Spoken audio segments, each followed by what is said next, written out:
What's going on, beautiful people? It is I, your flying locomotive, and faster than a speeding bullet SuperCliff, coming at you live with a brand new video.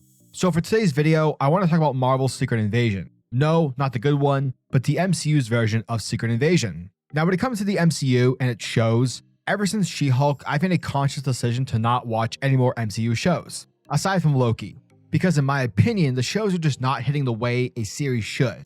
And yes, there are more reasons why I think this, but it's without a doubt that the shows are definitely one of the many reasons as to why the MCU has lost its magic. Regardless of what you think of Bob Iger, one thing he was spot on about was the fact that Marvel shows are diluting the brand. When it comes to Marvel adapting story events or particular characters for the big screen, they've mostly achieved so with big success. Yes, Civil War wasn't exactly like what it was in the comic book event, but it didn't need to be. It served the story that they were telling for Captain America, and it served the overall narrative for the Infinity Saga. Typically when Marvel makes a mistake or a creative choice that folks are like, I'm just not sure about this, they've always managed to find a way to make said mistake work later on. For example, I was not a fan of Iron Man 3. I was very disappointed when the Mandarin turned out to be this, washed up idiot. Granted, Trevor Slattery is hilarious, but in the end, I wasn't about it. I wasn't about the arch nemesis of Tony Stark, being used as a punchline. For me, I wanted to see the real Mandarin on the screen. I wanted to see Iron Man take on his arch nemesis.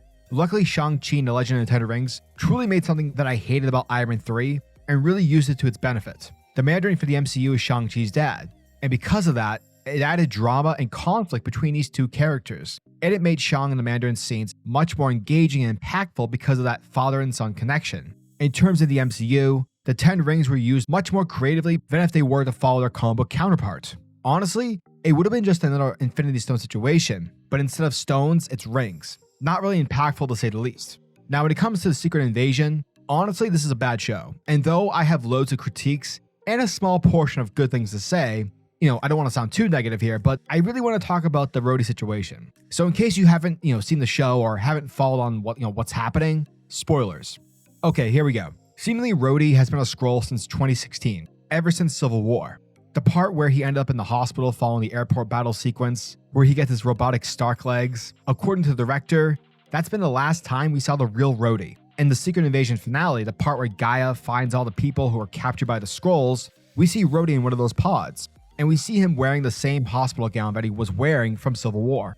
And we also see that he's having trouble walking, which means he has yet to undergo the physical therapy like we saw him do at the end of Civil War of Tony. Now, if that's the case, if that is true, and Skrull Rhodey has been with us since the end of Civil War, up till now, then here's my critical response. What a stupid decision. And here's my fan reaction response. Fuck you to the person who greenlit this thing. This is an example of bad writing. By doing this, you take away the experience and the heartfelt moments we've seen Rhodey have to endure throughout the Infinity Saga. That scene where Rhodey is sad, knowing that his best friend just sacrificed his life to save the world from Thanos, it doesn't matter because that's not the real Rhodey. The conversation about feeling broken like the one he had with Nebula, shut up, because that wasn't Rhodey. What pisses me off about this is that Infinity War and Endgame were special films. These were movies that, really looking back on it now, especially now, the fact that they exist is incredible. And the fact that both films tug the audience heartstrings is also another achievement. The Infinity Saga was something very special, and so the fact that the MCU itself is chipping away on the legacy of those movies is quite concerning.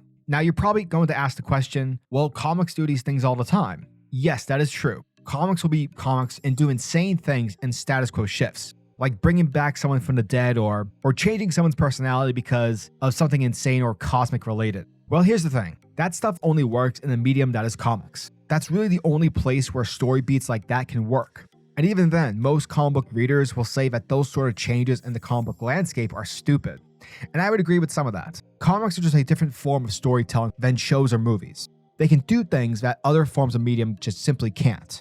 Comic booky stuff like Tony Stark being alive via an AI hologram machine or Otto Octavius living inside the mind of Peter Parker, that stuff can only work in comics. I don't believe the abrupt changes like the aging of John Kent in DC or the current bullshit that's happening in Zeb Wells' Spider-Man book can work in movie format.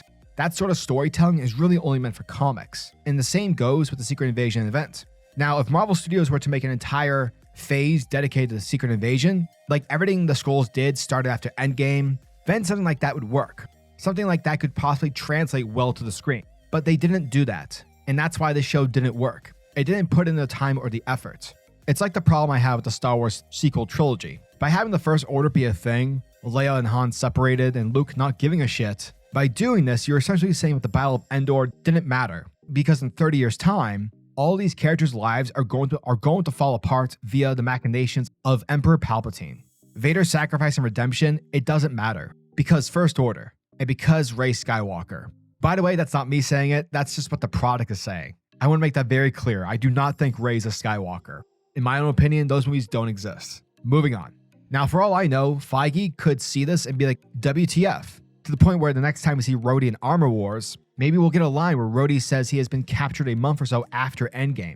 Legit, all you really need is one line of dialogue to fix this. But the fact that this even needs to happen is somewhat concerning. Basically, to anyone who's a writer, anyone who's a creative and is watching my video, don't take advice from the writing of 2023's Secret Invasion. Writing-wise, this is how you begin ruining 15 years of building up a cinematic universe. Once the cracks start to show, the harder it becomes for general audiences to give a shit and continue paying attention. But yeah, as always, I'm your majestic sayer over at SuperCliff, and if you guys are new to the channel, then do me a solid by smashing that like and subscribe button, and also the notification bell so you'll never miss out on an upload, and so you'll always be kept up to date with your favorite top-tier comics happening in the comic book world. Now tell me, what are your thoughts and opinions on Secret Invasion?